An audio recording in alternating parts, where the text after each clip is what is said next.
Sokrates, penjaga kebenaran dari Athena. Di tengah kemegahan kota Athena yang gemilang, di antara kuil-kuil megah dan pasar-pasar yang sibuk, hiduplah seorang pria tua berjanggut lebat yang berjalan tanpa alas kaki. Ia tidak memiliki harta, tidak pernah menulis buku, dan bahkan hidupnya dipandang aneh oleh banyak orang. Namun, kata-katanya menggetarkan pikiran, dan kehadirannya menantang keangkuhan dunia. Namanya Sokrates. Sokrates tidak mengajar di dalam aula mewah atau di depan murid-murid yang duduk rapi. Ia lebih suka berdiri di sudut pasar, berbicara kepada siapapun yang mau mendengarkan, tukang roti, tentara, politisi, bahkan anak muda yang penasaran. Ia tak pernah memberi jawaban pasti. Sebaliknya, ia mengajukan pertanyaan. Apakah engkau tahu apa itu keadilan? Apakah kebijaksanaan bisa diajarkan? Apakah hidupmu telah kau periksa dengan sungguh-sungguh? Dengan pertanyaan-pertanyaan itu, Sokrates mengguncang dasar pemikiran banyak orang. Ia tidak ingin dianggap sebagai guru, melainkan sebagai penggali kebenaran, seperti bidan yang membantu melahirkan pemikiran sejati dari benak orang lain. Ini disebutnya sebagai maiotika, seni melahirkan kebenaran. Namun, cara Sokrates yang terus menggugat, mengkritik, dan mempertanyakan nilai-nilai lama membuatnya dibenci oleh sebagian elit Athena. Mereka menuduhnya meracuni pikiran anak muda dan tidak menghormati para dewa. Ia diadili.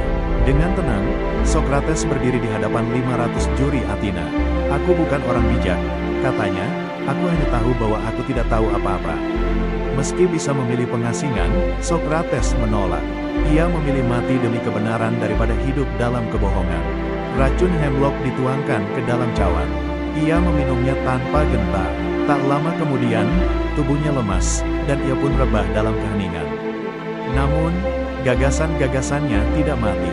Muridnya, Plato, menulis ajaran Sokrates dalam dialog-dialog abadi. Dan hari ini, lebih dari 2000 tahun kemudian, dunia masih mengingat sang filsuf miskin dari Athena yang berani mati demi pertanyaan. Kalau kamu ingin versi yang lebih panjang, dramatis, atau penuh dialog khas Sokrates, aku bisa lanjutkan atau buatkan ulang. Mau, Anda bilang? Janjutkan. ChatGPT bilang, tentu, berikut lanjutan dari kisah Sokrates, dibuat lebih dramatis dan penuh dialog, menggambarkan hari-hari terakhirnya dan percakapan batin yang menggugah. Sokrates, penjaga kebenaran dari Athena, bagian 2. Sebuah jiwa yang tidak diperiksa, tidak layak untuk dihidupi. Penjara Athena malam itu terasa sunyi. Langit kelabu menurunkan angin lembut dari laut Aegea, seolah ikut berduka atas nasib sang filsuf tua. Di dalam sel batu yang dingin, Sokrates duduk bersila, menatap cahaya lentera yang hampir padam. Di hadapannya, murid-murid terdekatnya, Crito, Apollodorus, dan Phaedo, berdiam dalam ketegangan. Guru, masih ada waktu, bisik Crito, kami telah menyuap penjaga. Kapal sudah menunggu di pelabuhan Pireus. Kau bisa hidup, jauh dari Athena. Mulai hidup baru. Sokrates menggeleng perlahan. Jika aku melarikan diri, apa makna ajaranku selama ini, Crito? Apakah aku akan tetap bisa menatap kebenaran jika aku sendiri mengkhianatinya? Crito menunduk, air matanya jatuh membasahi tanah. Phaedo mencoba bicara, suaranya lirih, tapi mereka menuduhmu dengan tidak adil, guru. Tidakkah ketidakadilan harus dilawan? Sokrates tersenyum lembut. Betul, Phaedo, tetapi bukan dengan cara membalasnya dengan ketidakadilan lain. Aku tidak takut mati, aku takut hidup tanpa makna.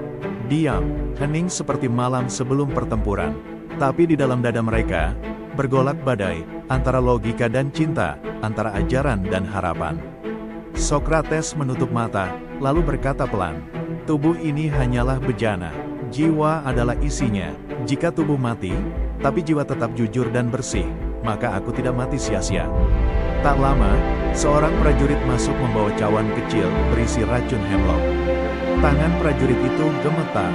Maafkan aku, Sokrates, bisiknya. Sokrates mengangguk tenang. Tidak perlu takut, kau hanya menjalankan tugas. Aku akan meminumnya, bukan dengan kemarahan, tapi dengan ketenangan seorang pecinta kebenaran. Ia mengambil cawan itu, menatap isinya sejenak seperti hendak berbicara pada maut itu sendiri. Wahai jiwa, bersiaplah, kita akan pulang ke rumah sejati. Dan ia meneguknya. Perlahan, tubuhnya melemah. Ia rebah dengan damai, tersenyum. Di saat napas terakhirnya terhembus, ia berucap pelan, "Kematian bukanlah akhir, tapi perpindahan.